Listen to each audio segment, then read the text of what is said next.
Erectile dysfunction ಇರ್ಬೋದು, ಪ್ರಿಮ್ಯಾಚುರ್ ejaculation ಇರ್ಬೋದು, ಅಥವಾ ಮದುವೆ ಆಗಿದೆ 5 ವರ್ಷ 6 ವರ್ಷ ಆಗಿದೆ ಮಕ್ಕಳಾಗ್ತಾ ಇಲ್ಲ.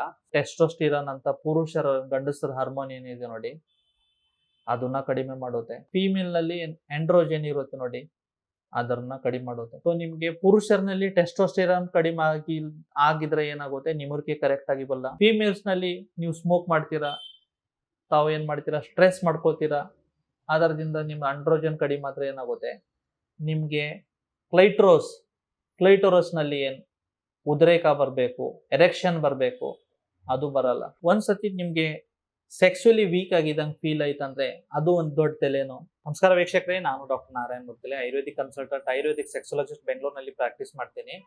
ಇವತ್ತು ಕ್ರೋನಿಕ್ ಸ್ಟ್ರೆಸ್ ಬಗ್ಗೆ ನಾನು ಮುಂಚೆ ಒಂದು ವಿಡಿಯೋ ಮಾಡಿದ್ದೀನಿ.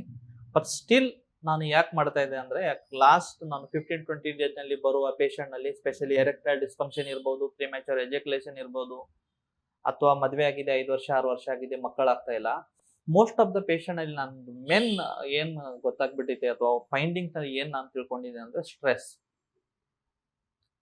ಸರ್ ಏನ್ ಸರ್ ಸ್ಟ್ರೆಸ್ದು ಮತ್ತೆ ಸೆಕ್ಸ್ ಲೈಫ್ದು ಏನ್ ಸಂಬಂಧ ಅಂದ್ರೆ, ಇದು ಒಂದು ಬೇಸಿಕ್ ಚಾರ್ಟ್ ಇದೆ, ಒಂದ್ಸತಿ ನೋಡ್ಕೊಳ್ಳಿ. ನನಗೆ ಸ್ಟ್ರೆಸ್ ಇದೆ, ಸ್ಟ್ರೆಸ್ ದಿಂದ ನಿಮುರ್ಕೆ ಬರ್ತಾ ಇಲ್ಲ, ಎರೆಕ್ಷನ್ ಬರ್ತಾ ಇಲ್ಲ. ನನಗೆ ಎರೆಕ್ಷನ್ ಬರ್ತಾ ಇಲ್ಲ ಅಂತ ಮತ್ತೆ ನನಗೆ ಸ್ಟ್ರೆಸ್ ಬರ್ತಾ ಇದೆ. ಸೊ ಸ್ಟ್ರೆಸ್ಗೆ ಮತ್ತೆ ಎರೆಕ್ಷನ್ಗೆ ಸಂಬಂಧ ಇದೆಯಾ? ಡೆಫಿನೆಟ್ಲಿ ಇದೆ. ಹೇಗಿದೆ ಇದು ಸೈಂಟಿಫಿಕ್ ಆಗಿ ನಾನು ಮಾತಾಡ್ತೀನಿ, ಸುಮ್ಮನೆ ಗಾಳಿ ಮಾತಾಡಲ್ಲ. ಯಾರೋ ಸುಮ್ಮನೆ ಆ ತರ ಮಾಡಬೇಡಿ, ಈ ತರ ಮಾಡಬೇಡಿ, ಓರಲ್ ಹಾಕಿ ಮಾಡಬೇಡಿ, ಈ ತರ ಮಾಡಬೇಡಿ. I am A doctor, qualified doctor. ನಾನು ನಿಮಗೆ ಸೈಂಟಿಫಿಕ್ ಎವಿಡೆನ್ಸ್ ಕೊಡ್ತೀನಿ.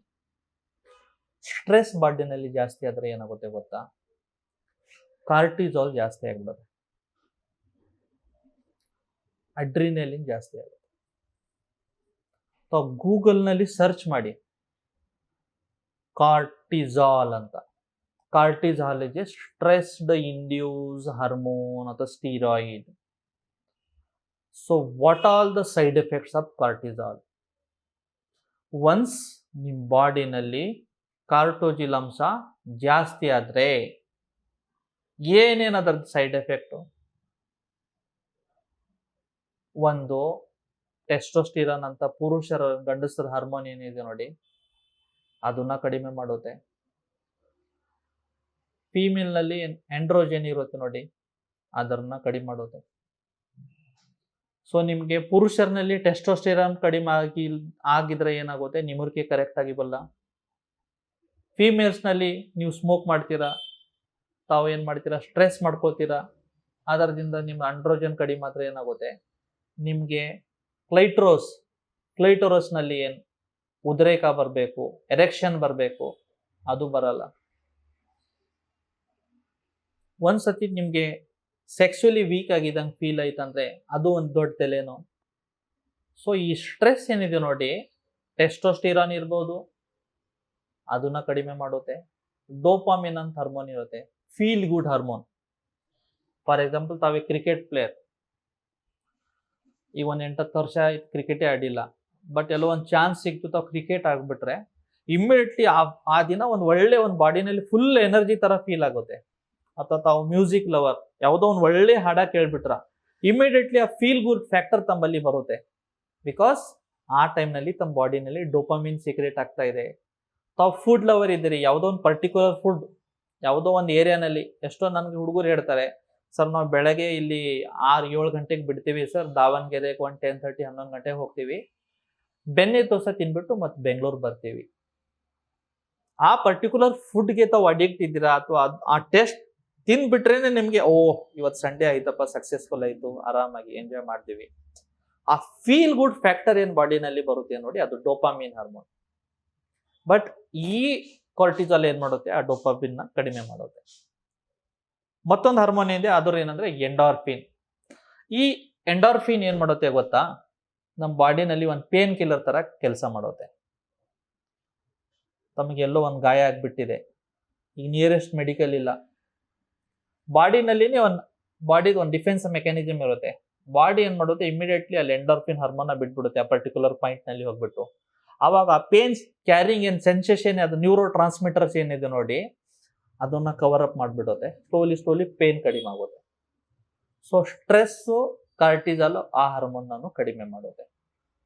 ಸೊ ಈ ತರ ಇದು ಸೈಕಲ್ ಇದೆ. ಹೌದು ಸರ್, ತಾವು ಹೇಳ್ತಾ ಇದ್ದೀರಿ ನನ್ನ ವರ್ಕೇ ಆ ಥರ ಇದೆ, ನನ್ನ ಪ್ರೊಫೆಷನ್ನೇ ಆ ಥರ ಇದೆ, ಎಷ್ಟು ನಾನು ಅವಾಯ್ಡ್ ಮಾಡಿದ್ರೂ ನನಗೆ ಸ್ಟ್ರೆಸ್ ಆಗೇ ಆಗುತ್ತೆ, ನಾನು ಏನು ಮಾಡಲಿ? ಸರಳ ಉಪಾಯಗಳು.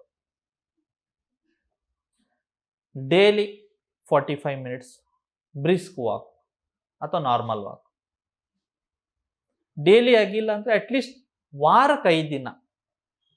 ಒಂದು ಸ್ಟಡಿ ಅಥವಾ ಒಂದು ಸರ್ವೆ ಏನು ಹೇಳುತ್ತೆ ಅಂದರೆ, ಯಾರು 45 ನಿಮಿಷ ವಾಕು ವಾರಕ್ಕೆ 5 ದಿನ ರೆಗ್ಯುಲರ್ ಆಗಿ ಮಾಡ್ತಾರೆ, ಅವ್ರನಲ್ಲಿ ಸ್ಟ್ರೆಸ್ ಕಡಿಮೆ ಇರುತ್ತೆ, ಡೈಜೆಷನ್ ಚೆನ್ನಾಗಿರುತ್ತೆ, ಸ್ಕಿನ್ ಕಾಂಪ್ಲೆಕ್ಷನ್ ಚೆನ್ನಾಗಿರುತ್ತೆ, ಸೆಕ್ಸ್ ಲೈಫ್ ಚೆನ್ನಾಗಿರುತ್ತೆ, ಇಮ್ಯುನಿಟಿ ಚೆನ್ನಾಗಿರುತ್ತೆ. ಬರೀ ಬ್ರಿಸ್ಕ್ ವಾಕ್ ಮಾಡಿದ್ರೆ. ಅದರ ಜೊತೆಗೆ ಏನು ಮಾಡಬಹುದು? ಒಂದು 10 ನಿಮಿಷ ಯೋಗ ಅಥವಾ ಪ್ರಾಣಾಯಾಮ ಅಥವಾ ಮೆಡಿಟೇಷನ್ ಮಾಡಿ. ತಾವು ಯಾವುದೋ ರಿಲಿಜನ್ನ ಬಿಲೀವ್ ಮಾಡಿ, ಯಾವ ದೇವರು ಇರ್ಬೋದು, ತಾವು ಆಸ್ತಿಕ್ ಇದ್ರ ಜಸ್ಟ್ ಕೆಳಗಡೆ ಕೂತ್ಕೊಂಡು ಗಿಡ ಕೆಳಗಡೆ ಅಥವಾ ಎಲ್ಲೋ ಫ್ರೆಶ್ ಎನ್ವೈರ್ಮೆಂಟ್ ಇದೆ, ತಮ್ಮ ಬ್ರೀತಿಂಗ್ನ ಫಾಲೋ ಮಾಡಿ.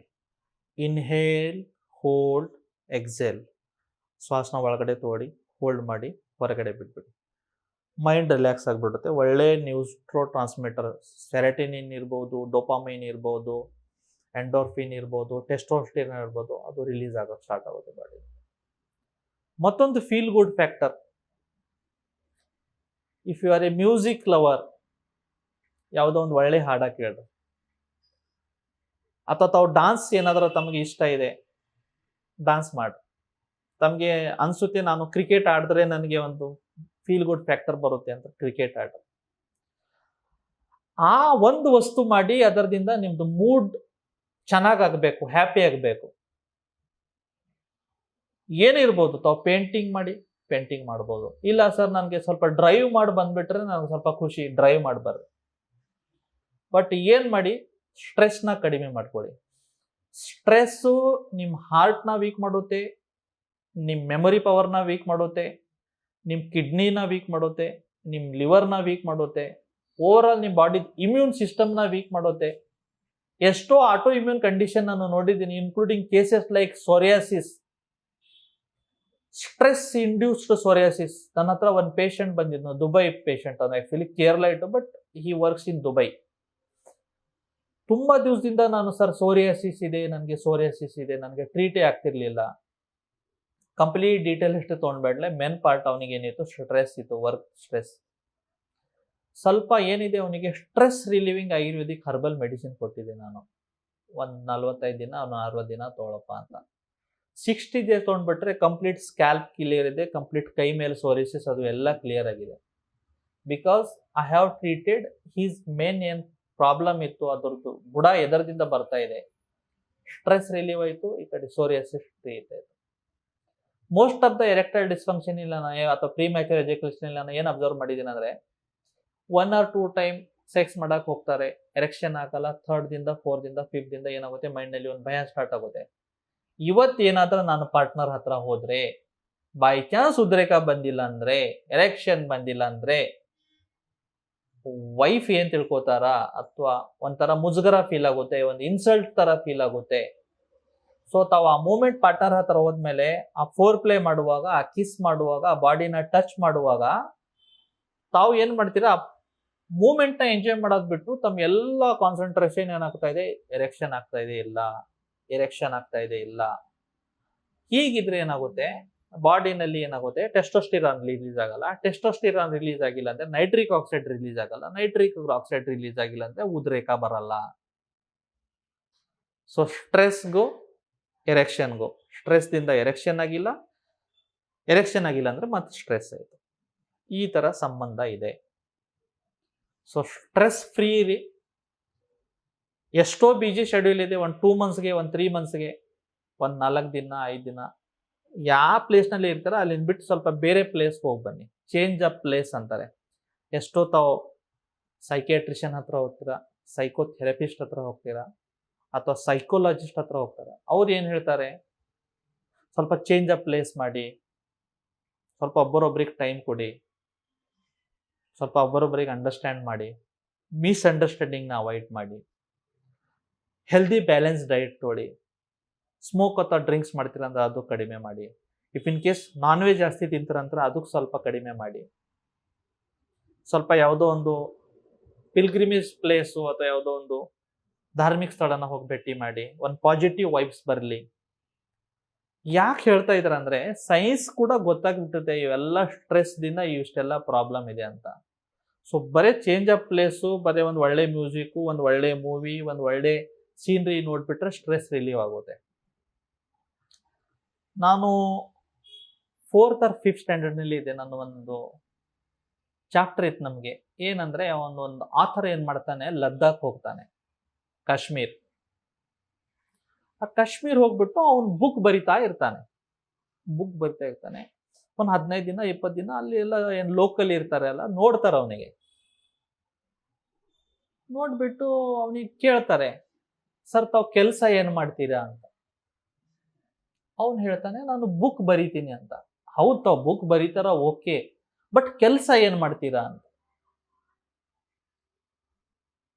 ನಮ್ಮ ಇಂಡಿಯಾನಲ್ಲಿ ಒಂದು 30 ವರ್ಷ 40 ವರ್ಷ ಮುಂಚೆ ಮೈಂಡ್ ಸೆಟ್ ಏನಿತ್ತಂದ್ರೆ, ಕೂತ್ಕೊಂಡು ಮಾಡೋದು ಕೆಲಸಕ್ಕೆ ಕೆಲಸ ಇಲ್ಲ, ತಾವು ಫೀಲ್ಡ್ನಲ್ಲಿ ಹೋಗ್ಬಿಟ್ಟು ಏನು ಪರಿಶ್ರಮ ಮಾಡ್ತೀರಲ್ಲ ಅದಕ್ಕೆ ಕೆಲಸ.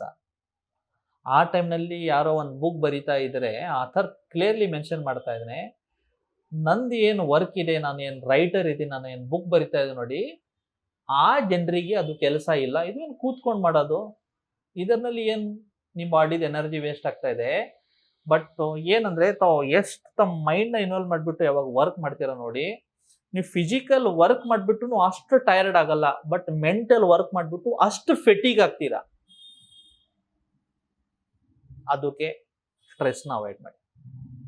ಧನ್ಯವಾದ.